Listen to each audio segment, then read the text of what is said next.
बनकर आपका विश्वास, ताकत और सहारा ही है जिसने बना दिया इस रेत का महल।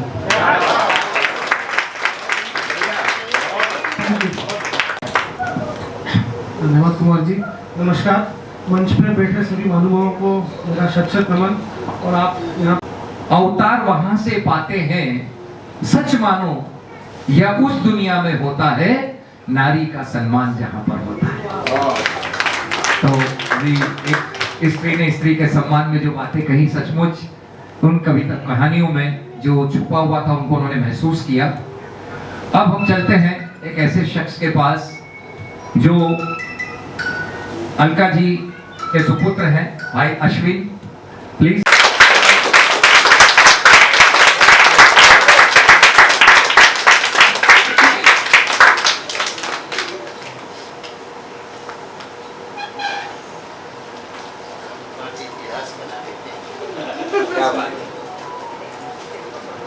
यहाँ देखिए प्लीज।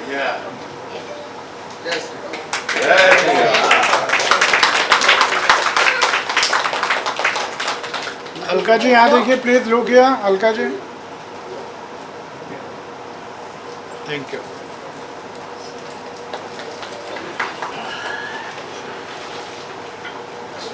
और मंच पर आज के हमारे समारोह अध्यक्ष आदरणीय नैनन तिवारी जी और आज के प्रमुख वक्ता पवन तिवारी जी, आदरणीय सेवा सदन जी, आदरणीय मेरी बहन कनकलता और कमलेश गुप्ता, और जिसके लिए हम यहाँ उपस्थित हुए वो नहीं होते तो शायद हम आज यहाँ उपस्थित नहीं होते, ऐसे मेरे भाई प्रकाशक राम कुमार त्रिपाठी जी, और हमेशा मंच को अपने मधुर वाणी से, सुंदर शब्दों से संजोते रहते हैं और हमेशा मंच संचालन उत्कृष्ट मंच संचालन करते हैं। ऐसे कुमार जैन साहब एक ही अच्छे वरिष्ठ गजलकार हैं, शब्दों के चितेरे हैं, और सबसे बड़ी बात यह कि मेरे हर प्रोग्राम में निस्वार्थ भाव से सेवा देते हैं।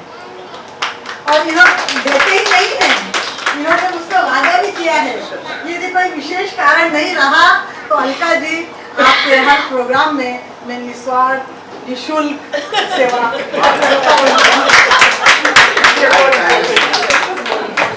और यहाँ पर मैं मेरे बच्चों का जिक्र करना भी बहुत जरूरी समझती हूँ।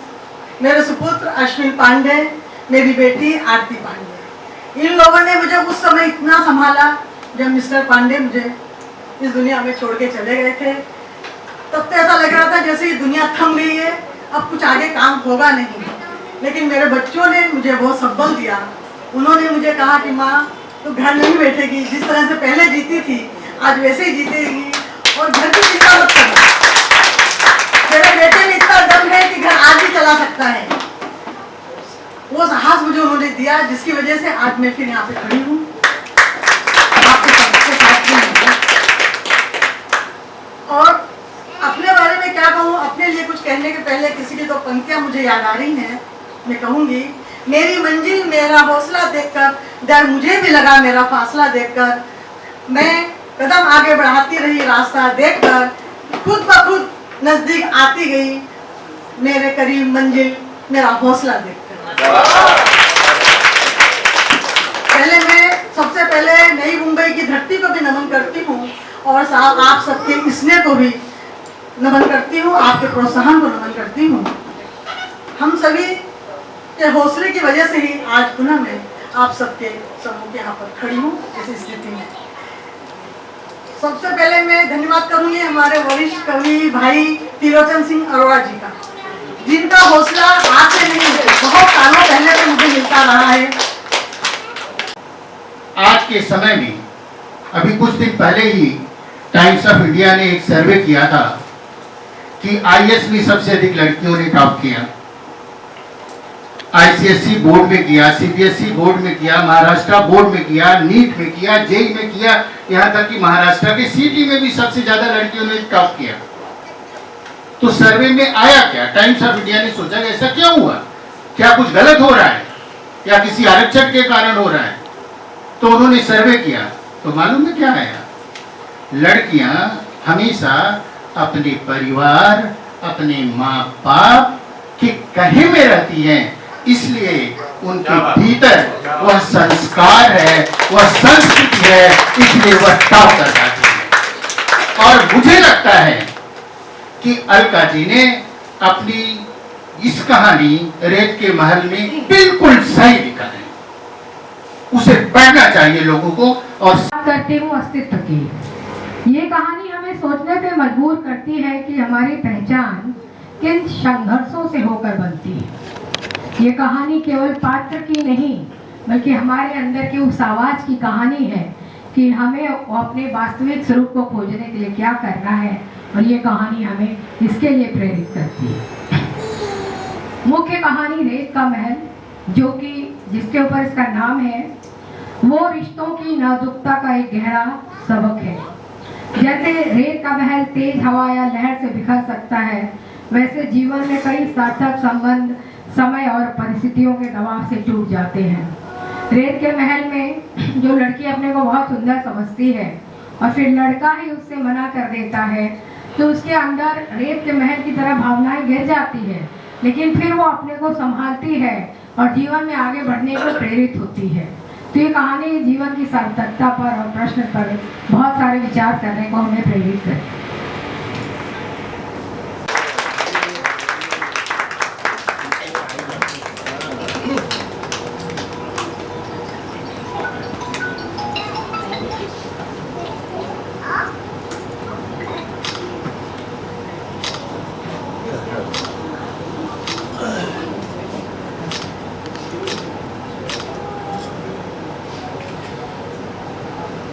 एक वीडियो ले लो छोटा सा।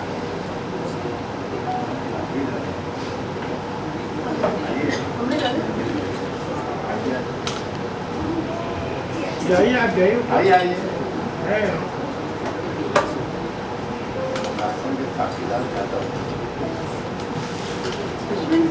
ओके।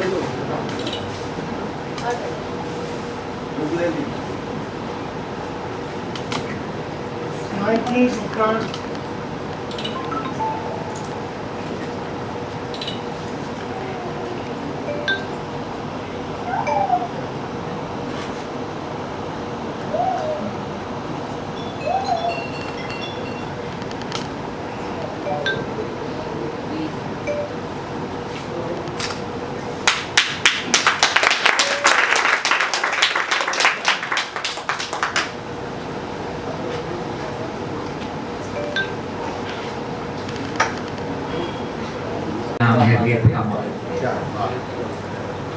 रेत फिसल जाती है, उसका पहाड़ बनाना या महल बनाना बड़ा मुश्किल होता है, लेकिन जब कोई ठान ले कि मुझे इसका भी महल बनाना है, तो सारी मुश्किलें आसान हो जाती है।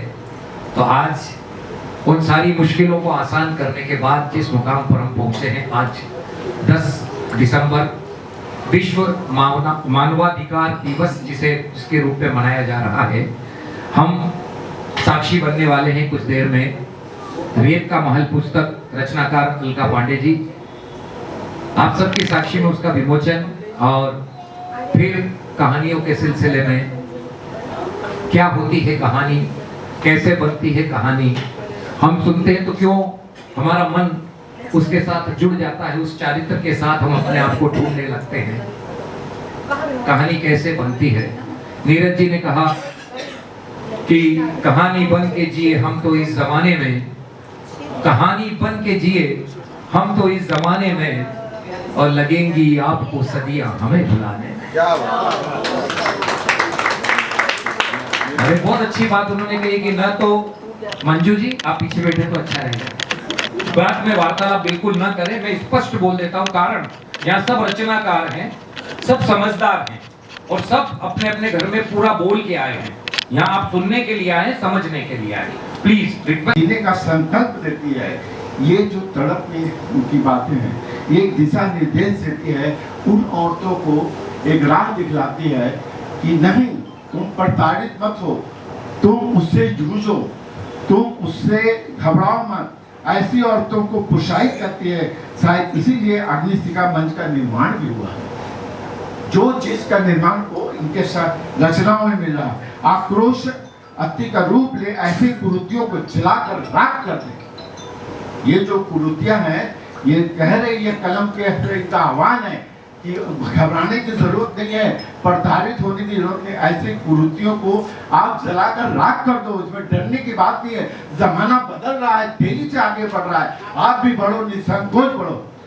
और अंत में मैं यही कहना चाहता हूं, इस समाज के संघर्ष से जूझती सिर्फ आप हम लोग नहीं, इनका पर्सनल जो लाइफ है, आज समाज के संघर्ष से और स्वयं जूझती अलका जी ने यथार्थ को कहानी का रूप देने का सफल प्रयास किया है। ये हमारे आपके सबके बीच की, इनके अपने के बीच है। तो आप देखो, ये जो अग्निशिखा मंच की जो हमारी है, वो जब आगे बढ़ रही है, सब कुछ चल रही है, तो आपको भी इनका सहयोग कर आगे बढ़ना ही चाहिए। तो कहानी का रूप देने का प्रयास किया है, मकसद साफ है।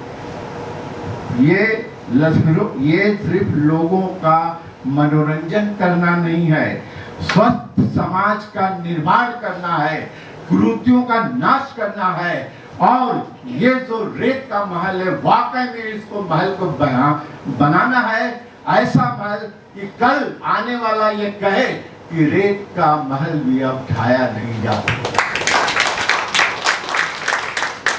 तो रेत का महल भी बना सकता है। इसीलिए सबसे प्रथम तो ये जो कहानी का शीर्षक है, ये बहुत ही प्रेरणादायक शीर्षक है और लोगों को सोचना चाहिए इस पे।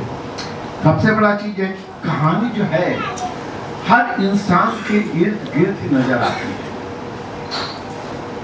साधारण इंसान जो होता है, मन ही मन कल्पनाओं में अपने वजूद को घटनाक्रम से जोड़ता रहता है, पर एक लेखक जो होता है वो यथार्थ और कल्पना के मिश्रण को सटीक शब्दों में पिरोकर कहानी का रूप देता है। कहानी हमारे आस पास से रहती है, कहानी अपने समय का इतिहास बताती है। कहानी को लोकप्रिय बनाया हमारे फिल्म के सिपाही मुंशी प्रेमचंद जी ने, जब उन्होंने समाज के दबे हुए वर्ग के तबके के छोटी छोटी घटनाओं को, सामाजिक को कहानी का रूप दिया और लोगों को यथार्थ से रूबरू कराया, तभी से ये कहानी बहुत ज्यादा प्रचलन में मतलब आ गई। आज इंसानी जिंदगी समस्याओं से घिरी हुई है। कहते हैं ना, डिजिटल युग है, काफी सुविधाएं हैं, फिर भी हमारे जीवन में काफी परेशानियां हैं, समस्याओं से घिरी हुई है। कभी धार्मिक बंधन, कभी मर्यादा, कभी सियासी दायरा। ऐसे में इंसान सुकून पाने के लिए तड़पता रहता है। जब उसे ऐसा लगता है कि उसका जीवन कुछ अधूरा है, कुछ पूरा नहीं हुआ है, तब एक लेखक जो होता है, एक साहित्यकार जो होता है, एक कहानीकार जो होता है, एक कवि जो होता है, वो शायर होता है, वो अपनी लेखनी से उस भटके हुए इंसान को, उस निराश इंसान को, उस हताश इंसान को अपने शब्दों से, अपनी कल्पना से यथार्थ का पुट बनाकर एक दिशा निर्देश देता है। और अलका जी सिर्फ कलमकार ही नहीं, ये तो बहुत समय पहले से समाज सेविका भी रही है। इनका इतिहास बताता है, अग्निशिखा मंच मीन्स आग से खेलने के लिए ही ये मंच बना।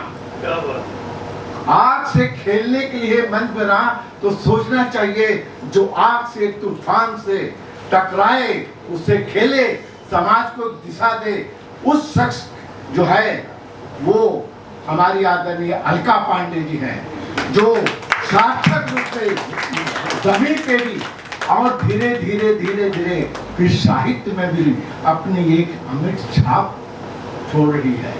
ये बहुत बड़ी चीज है। एक साथ दो मंचों पे कभी कभी क्या होता है, साहित्यकार, लेखक, कवि, शायर कह देता है और लोग सुन लेते हैं, लेकिन हमारे अलका जी जो कहते हैं उसको करने का भी सार्थक रहते हैं। इसीलिए तो मैं कहता हूँ ये अलका पांडे जी है जो रेत का महल भी बनाने का वादा और बनाया है।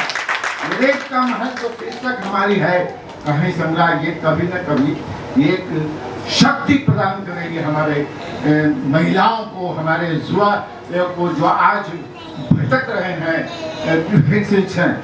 तो ऐसी बात है। अब बात उठती है कहानियों की। इसमें जो कुछ 17-18 कहानियां हैं, मैंने बहुत अच्छी तरह करीब सारी कहानियों को पढ़ा है। मूलतः क्या है, हर कहानी कहीं न कहीं नारी के जीवन से जुड़ा हुआ है।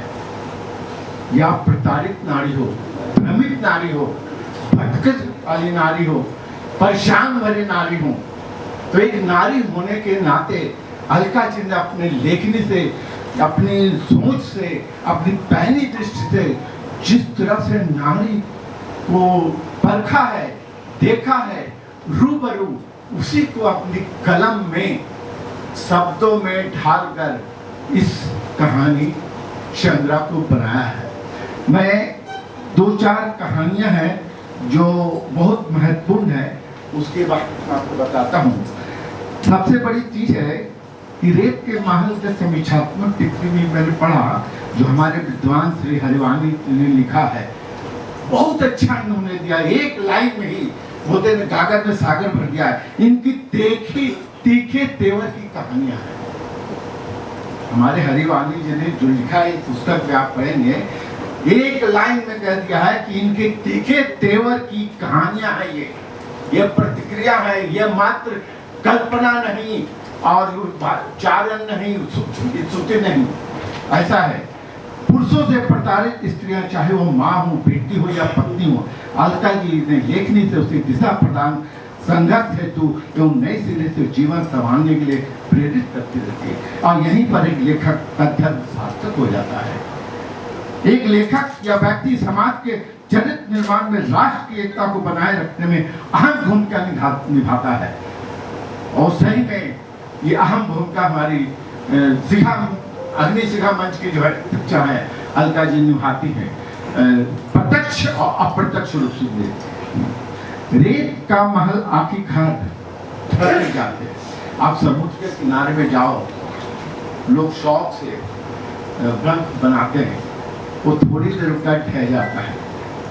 इस कहानी में सिमरन को अपनी खूबसूरती पे गर्व नहीं घमंड हो जाता है। इसी कहानी के बात कर रहा हूँ जो किसी को भी कुछ नहीं समझती, पर लड़का ही उसे शादी करने से जब इनकार कर देता है तब उसका घमंड रेत की महल की तरह ढह जाती है। तब उसको समझ में आता है और इस असलियत, उसे अपनी असलियत का उसको आभास होता है। ये एक कहानी जो है उसकी एक है। तो सबसे बड़ी चीज है कि कोई भी आपका जो कार्य वो सार्थक हो, अहम भरा नहीं हो, और जो भी हो ऐसा रेत का महल नहीं हो कि आप गुब्बारे में पुल कर अपने आप को इस तरह से प्रदर्शित करें। तो न जाने कितनी सीमाओं को लांघने की उनमें ताकत आ जाती है, लेकिन ये ताकत कब आती है? जब हम अपने आप को समझने का प्रयास करते हैं और जब समझ लेते हैं तब ये ताकत आती है। और 100% यही होता है कि हम दूसरों को समझने का ज्यादा प्रयास करते हैं। और जब हम अपने अंतर मन में उतर जाते हैं, अपने आप की तलाश में उतर जाते हैं, तब सचमुच वो एक नवीन जो आपका नया सफर है, वो जिंदगी का सफर वो शुरू हो जाता है। हम अक्सर सोचते रहते हैं कि हम ये करेंगे, वो करेंगे, और उसी में हमारा जिंदगी का जो महत्वपूर्ण समय वो निकल जाता है। लेकिन जो उस समय को बांध देता है अपनी रचनाओं में, अपनी कहानियों में, वो जीवंत हो जाता है, क्योंकि जिस क्षण को आपने जी लिया वो आपका हो गया। बाकी आपने जो समय गुजार दिया वो आपका नहीं था। इसके लिए कहा ना, एक एक क्षण कीमती है। या तो हम अतीत में जीते हैं, या वर्तमान में जीते हैं, या भविष्य में जीते हैं। इसलिए सच कहा किसी ने कि your past is a waste paper, your present, your future is a question paper. Your past is a waste paper, your future is a question paper, and your present is a newspaper read carefully, otherwise life becomes tissue paper. तो आपको carefully पढ़ना है, पूरी पूरी तन्मयता से। आत्मसात एक शब्द है, आत्मसात करना बड़ा मुश्किल होता है। 24 घंटे हमारे दिल में मन में ख्याल आते रहते हैं, जहन कहीं है, मन कहीं है, भाषा कहीं है, आंखें कहीं न जाने कितने हिस्सों में बटे हैं। जानिसार अख्तर ने सच कहा है कि जिंदगी से बड़ी सजा ही नहीं और क्या जुर्म है पता ही नहीं, और इतने हिस्सों में बट गया हूं मैं कि मेरे हिस्से में कुछ बचा ही नहीं। कृष्ण बिहारी नूर साहब का, माफी चाहता हूँ सचे, कृष्ण बिहारी नूर साहब का ये गजल के 2 शेर मैंने सुना है। सच है कि हम इतने हिस्सों में बटे हुए हैं, तो उस हिस्सों में से अपने हिस्से की भी तलाश बहुत जरूरी। आइए अपने उस अस्तित्व को तलाश करते हैं। जब ऐसी गोष्ठियों में जाते हैं, ऐसी, इसको सत्संग कह सकते हैं, ये सच का संग है। यहाँ पे हम उस सत्य के दर्शन करते हैं जो वाकई है। बाकी के जीवन में हम उथली उथली बातें देखते हैं या गहराई में जाते हैं जहाँ मोती मिलते हैं। तो आइए कुछ मोती की ओर तलाश करते हैं। और अब मैं आदरणीय कनक लता जी से निवेदन कर रहा हूँ कि आप भी अपने विचार व्यक्त करें। आदरणीय कनक लता।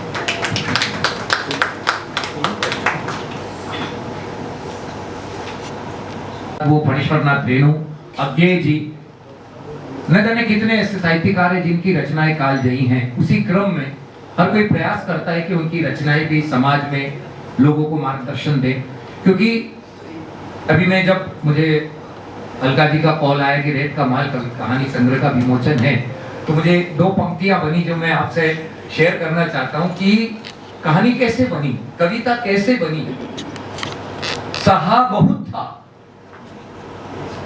कहा नहीं था। सहा बहुत था, कहा नहीं था, बस इसकी ये रवानी है, वरना हम सब यारों भूली बिसरी है कहानी। तो जो कह दिया वो कहानी बन गई। आइए हम अब सम्मान करते हैं हमारे अतिथियों का। मैं निवेदन कर रहा हूं हमारे आज के कार्यक्रम के आदरणीय अध्यक्ष दयानंद तिवारी जी का अभिनंदन करने के लिए अश्विन पांडे से कि वे उनका अभिनंदन करें, स्वागत करें।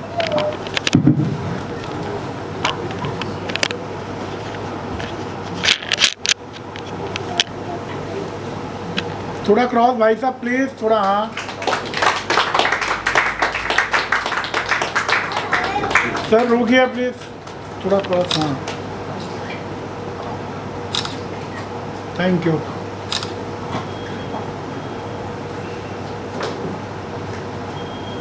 एक बड़ा अच्छा शेर है, तो चांद भी चमकेंगे तो क्या बात बनेगी, आप आए हैं तो इस शाम की औकात बनेगी।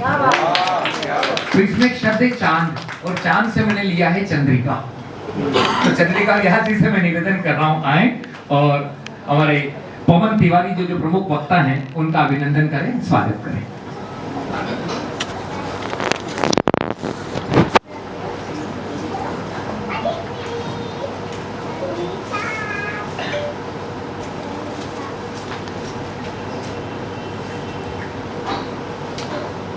थोड़ा सा क्रॉस प्लीज मैडम, थोड़ा सा ऐसा हो जाए। Thank you.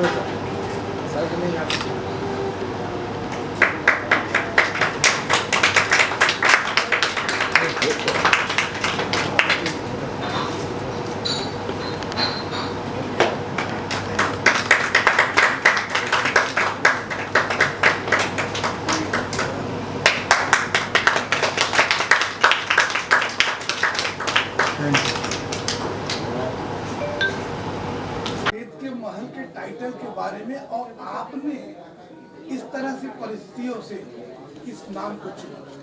नहीं, रेत का महल तो इसलिए चुना गया कि हर मानव अपने मन में कुछ विचार बनाता है और हमेशा कुछ ना कुछ रेत के महल खड़े करता है, और वो धाराशायी भी होते हैं, फिर उनको करता है। तो जब वो कहानी में लिख रही थी तो उसके जो सपने टूटे थे, उसका जो घमंड टूटा था, तो मेरे विचार में यही आया कि उसके रेत का महल जो उसने इतने दिनों से खड़ा किया था वो चूर चूर हो गया। उसकी जो संभावनाएं थी, जैसे जिस तरह से वो सोच रही थी कि मैं तो किसी भी लड़के को रिजेक्ट कर दूंगी, और यही मन में प्लान बनाती थी कि मैं ही उसको रिजेक्ट करूंगी, लेकिन जब उस लड़के ने उसको रिजेक्ट कर दिया तो वो मतलब उसका रेत का महल टूट गया। तो उस वजह से मैंने उसको रेत का महल लिखा कि इस तरह से टूटता है। और ये घटना बताती हूँ कि एक लड़की मैं जानती हूँ जिसके पहले बहुत रिश्ते आते थे, वो रिजेक्ट करती थी उनको, आखिरी में वो कुंवारी रह गई, उसकी शादी नहीं हुई। लेकिन यहाँ पे मैंने कहानी को मोड़ दिया है और वहीं से ये प्रेरणा मुझे मिली कि अपने रूप के घमंड में वो लड़कों को कैंसिल करती जा रही थी और उसकी फिर लास्ट में ये हो गया कि उसको शादी भी नहीं हुई, यहाँ तक कि उसको दूसरे पति या जिनकी पहली बीवी मर गई ऐसे लड़के भी नहीं मिले आज तक, मतलब वो कुंवारी ही रह गई। तो उसको मैंने थोड़ा घुमा फिरा के कहानी का रूप दे के ये बता दिया। एक स्लोगन बोलना चाहेंगे अभी जो बोल रहे हैं, सब क्वेश्चन मेरा आप लोग नाराज में गया। अलका जी, इस उत्सव के माध्यम से आप जनता को क्या कहना चाहोगे, क्या संदेश देना चाहोगे, स्पेशली यंग जनरेशन को? आज हम देख रहे हैं कि युवा पीढ़ी अपने संस्कारों से भटक रही है। हम परिवारों में देखते हैं कि इलेक्ट्रॉनिक मीडिया का इतना प्रभाव उनके ऊपर आ गया है कि अभी उनको पढ़ने की लत धीरे धीरे कम होती जा रही है। तो हम यही चाहेंगे कि वो पढ़ने की आदत डालें और जो हमारे संस्कार हैं उनमें वो संस्कार आएँ, वो जो तिरोहित होते जा रहे हैं। क्योंकि मैं यदि वृद्धाश्रम में जाती हूँ तो वहाँ भी देखती हूँ कि बड़े बड़े घरों के माता पिता ज़्यादा वृद्धाश्रम में हैं, बल्कि झोपड़पट्टी के माँ बाप तो अपने बेटों बच्चों के साथ में रहते हैं। लेकिन जितना बड़ा धनाढ़ परिवार है उनके बच्चों के पास समय नहीं है कि अपने माता पिता की सेवा कर सकें। एक मेरे पास अभी लेटेस्ट एक किस्सा ऐसा आया कि एक बेटी फॉरेन में है, माँ यहाँ पे अकेली है, उसने 4 कैमरे लगवा दिए हैं, 3 नौकरानियाँ रख दी हैं जिनका समय चेंज होता है और वो कैमरे से माँ को देखती है, नौकरानियों को समझाती है। पर ये क्या जीवन है? वो अपनी माँ को अपने साथ भी ले जा सकती है, हो सकता है उसकी बहुत सारी परिस्थितियाँ ऐसी हों कि वो अपनी माँ को अपने साथ न रख पाती हो। तो मैं ये कहना चाहती हूँ जिन माँ बाप ने, जैसे पहले कहावत थी कि एक माँ बाप 10 बच्चों को पाल सकता है पर 10 बच्चे मिलकर एक माँ बाप को नहीं पाल सकते। आज की स्थिति ये हो रही है और हमें बच्चों में ये सिखाना है कि यदि आप अपने माँ बाप की कदर नहीं करोगे तो ये समाज धीरे धीरे कहाँ जा रहा है। आज जैसे हम समाज में देख रहे हैं कि बच्चे शादी नहीं कर रहे हैं, शादी करते हैं तो बच्चे पैदा नहीं करते, कुत्ते और बिल्लियों को पाल रहे हैं और उनको ही अपना बेटा बना रहे हैं। तो ये कितनी बड़ी एक मतलब हम देखेंगे हमारे भारतवर्ष में कितना विसंगति ये पैदा हो रही है। तो हम लेखक के द्वारा ही, लिखने के द्वारा ही इन चीज़ों को दूर कर सकते हैं। अच्छा, कभी लॉन्च कर रहे स्टॉल पे अगर लोगों को, स्टॉल पर नहीं है, अमेजॉन के ऊपर है। अमेजॉन के ऊपर सर क्या कहना चाहिए? आज बहुत हर्ष का विषय है जो आर.के. पब्लिकेशन समूह मुंबई द्वारा इस किताब का प्रकाशन हुआ है और आज के कार्यक्रम में डॉक्टर दयानंद जी के हाथों इसका विमोचन हुआ। पवन तिवारी जी, शिवा शरण प्रसाद जी जैसे दिग्गज लोग यहाँ बैठे थे, साहित्यकार। और मैं बताऊँ कि ये पुस्तक जो है आम जनजीवन की कहानियाँ हैं जो हमारे समाज में आसपास फैली हुई हैं। हर एक कहानी एक ऐसे विषय को छूती है जो हम आप महसूस करते हैं। तो अलका पांडे जी का जो लेखन है वो समाज सेविका रही हैं, समाज से जुड़ी रही हैं, तो उनकी रचनाओं में भी वही चीज़ें झलकती हैं। तो आज एक ये बहुत हर्षित करने वाला समय रहा है और मैं अलका पांडे जी को हार्दिक बधाई देता हूँ कि उन्होंने इस अच्छी पुस्तक का लेखन किया है और एक समाज को एक नई दृष्टि प्रदान की है। बहुत बहुत धन्यवाद। कर रहा हूँ एक सशक्त रचनाकार,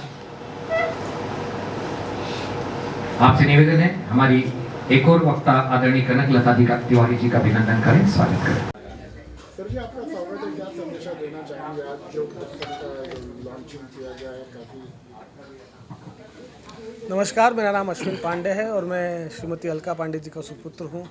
मेरे लिए तो आज बहुत गर्व की बात है कि आज मेरी मम्मी की 15वीं पुस्तक का विमोचन हुआ है और ये पुस्तक मेरे लिए बहुत ख़ास इसलिए भी है क्योंकि ये कहानियों का संग्रह है और ये कहानियों का मैं हिस्सा रहा हूँ।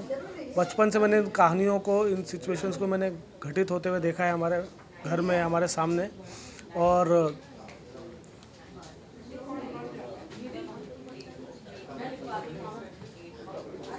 घटित होते हुए देखा है और इसलिए बहुत ख़ास है। और आज जब मैंने किताब पढ़ी है तो उन कहानियों में वापस अपने बचपन में गया, उन कहानियों को मैं वापस जिया हूँ और एक नया दृष्टिकोण मैंने देखा, मैं एक उन कहानियों का एक अलग रूप मैंने देखा और बहुत कुछ आज मैं सीखा हूँ।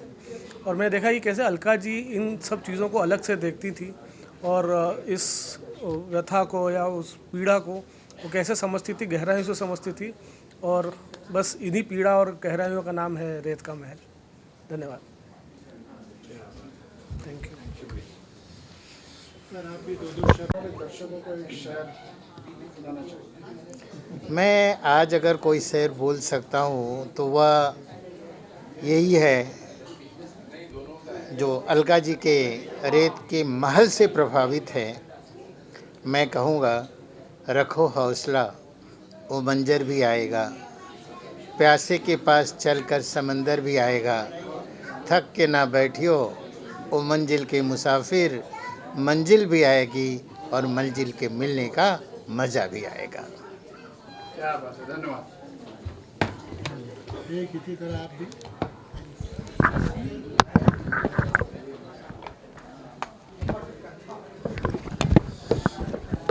थोड़ा लाउड में और एकदम आपकी। मेरी मंजिल मेरा हौसला। अलका जी, इस पुस्तक के माध्यम से आप जनता को क्या कहना चाहोगे, क्या संदेश देना चाहोगे, स्पेशली यंग जनरेशन के लिए? आज हम देख रहे हैं कि युवा पीढ़ी अपने संस्कारों से भटक रही है। हम परिवारों में देखते हैं कि इलेक्ट्रॉनिक मीडिया का इतना प्रभाव उनके ऊपर आ गया है कि अभी उनको पढ़ने की लत धीरे धीरे कम होती जा रही है। तो हम यही चाहेंगे कि वो पढ़ने की आदत डालें और जो हमारे संस्कार हैं उनमें वो संस्कार आए, वो जो तिरोहित होते जा रहे हैं। क्योंकि मैं यदि वृद्धाश्रम में जाती हूँ तो वहाँ भी देखती हूँ कि बड़े बड़े घरों के माता पिता ज़्यादा वृद्धाश्रम में हैं, बल्कि झोपड़पट्टी के माँ बाप तो अपने बेटों बच्चों के साथ में रहते हैं। लेकिन जितना बड़ा धड़ाढ्य परिवार है, उनके बच्चों के पास समय नहीं है कि अपने माता पिता की सेवा कर सकें। एक मेरे पास अभी लेटेस्ट एक किस्सा ऐसा आया कि एक बेटी फॉरेन में है, माँ यहाँ पे अकेली है, उसने 4 केंद्र लगवा दिए हैं, 3 नौकरानियाँ रख दी हैं जिनका समय चेंज होता है, और वो केंद्र से माँ को देखती है, नौकरानियों को समझाती है। पर ये क्या जीवन है? वो अपनी माँ को अपने साथ भी ले जा सकती है। हो सकता है उसकी बहुत सारी परिस्थितियाँ ऐसी हों कि वो अपनी माँ को अपने साथ न रख पाती हो। तो मैं ये कहना चाहती हूँ कि जिन माँ बाप ने, जैसे पहले कहावत थी कि एक माँ बाप 10 बच्चों को पाल सकता है, पर 10 बच्चे मिलकर एक माँ बाप को नहीं पाल सकते। आज की स्थिति ये हो रही है, और हमें बच्चों में ये सिखाना है कि यदि आप अपने माँ बाप की कदर नहीं करोगे तो ये समाज धीरे धीरे कहाँ जा रहा है। आज जैसे हम समाज में देख रहे हैं कि बच्चे शादी नहीं कर रहे हैं, शादी करते हैं तो बच्चे पैदा नहीं करते, कुत्ते और बिल्लियों को पाल रहे हैं और उनको ही अपना बेटा बना रहे हैं। तो ये कितनी बड़ी एक मतलब हम देखेंगे हमारे भारतवर्ष में कितना विसंगति पैदा हो रही है। तो हम लेखक के द्वारा ही, लिखने के द्वारा ही इन चीजों को दूर कर सकते हैं। अच्छा, ये केक जी, मैं डॉक्टर कनकलता तिवारी नई मुंबई से। मैं एक रचनाकार के नाते दूसरे रचनाकार को बधाई देना चाहूँगी कि वो नवी मुंबई के एक बहुत संभावनाशील लेखिका हैं, और उनका जो कहानी संग्रह है वो सिर्फ कहानियाँ नहीं हैं, वो जीवन के अनुभव से निकली हुई कहानियाँ हैं। और उनको जब हम पढ़ते हैं तो उसकी पीड़ा को, उनकी भावनाओं को हम महसूस करते हैं। और उन्होंने जो नाम रखा है रेत का महल, तो उसको हम ऐसा भी कह सकते हैं कि हम रेत के महल बनाते रहते हैं, और कोई भी जो घटना होती है तो हमारा साहस टूट जाता, हमारा महल टूट जाता है। इनकी कहानी ये संदेश देती कि नहीं, हमें रेत की तरह भरभरा कर नहीं गिरना है, उससे फिर नया महल खड़ा करना है। तो आशाओं और संभावनाओं से भरी कहानियाँ हैं, और बहुत खूबसूरत कहानियाँ हैं उनकी। और मैं अलका पांडे जी को बहुत बहुत बधाई देना चाहती हूँ। नवी मुंबई की एक बहुत सशक्त लेखिका है और सशक्त समाज सेविका भी। है। आज जैसे कि रचनाकार अलका पांडे जी ने इतना बढ़िया दर्शकों के लिए जो काफ़ी लोगों का यहाँ पर आगमन हुआ है, क्या संदेशा देना चाहेंगे हमारे चैनल के माध्यम से आपका सफर? सबसे पहले मैं डॉक्टर अलका पांडे जी को बधाई देता हूँ कि रेत का महल जैसा बढ़िया कहानी संग्रह उन्होंने लोगों को दिया है। मैं अलका जी को वर्षों से जानता हूँ कि वह एक बहुत बड़ी समाज सेविका हैं, और उसके साथ एक बड़ी लेखिका बन गई हैं। वो उन्होंने इस पुस्तक में जो 18-19 कहानियाँ लिखी हैं, यह एक भी कहानी काल्पनिक नहीं है। यह उनके अनुभवों पर आधारित कहानी है और कहानी सिर्फ कहानी नहीं है, बल्कि आज स्त्रियों की समस्याएं, युवकों की समस्याएं, भारतीय संस्कृति की समस्या, सभी पर प्रकाश डालते हुए उन्होंने बहुत सारी समस्याओं का इसमें कहानियों के माध्यम से समाधान भी दिया है। इसलिए ये कहानियाँ सिर्फ कहानियाँ नहीं हैं, बहुत ही महत्वपूर्ण कहानियाँ हैं। और रेत का महल जो कहानी है वह एक आधुनिक युवती के चरित्र पर आधारित है। वह सोचती है कि वो बहुत सुंदर है और अंत में उसके सुंदरता के बावजूद उसका बॉयफ्रेंड ही उसे रिजेक्ट करता है। लेकिन अलका जी की कहानी की विशेषता है कि वह टूटती नहीं है, बल्कि वह बदला लेने के लिए ज़्यादा मेहनत करती है। मेहनत करके वह उसे दिखाना चाहती है। इनकी जितनी भी कहानियाँ हैं, सभी कहानियों में रोष तो है, गुस्सा है, लेकिन रोष और गुस्सा बिगड़ा हुआ नहीं है, बल्कि वह बनने वाला गुस्सा है। इसलिए ये कहानियाँ आज के युवाओं के लिए, आज के परिवार के लिए, आज के युवतियों के लिए, सभी के लिए बहुत इम्पोर्टेंट है। धन्यवाद सर। थोड़ा सा शेप कर लेते हैं। तो ठीक है, करते हैं ना।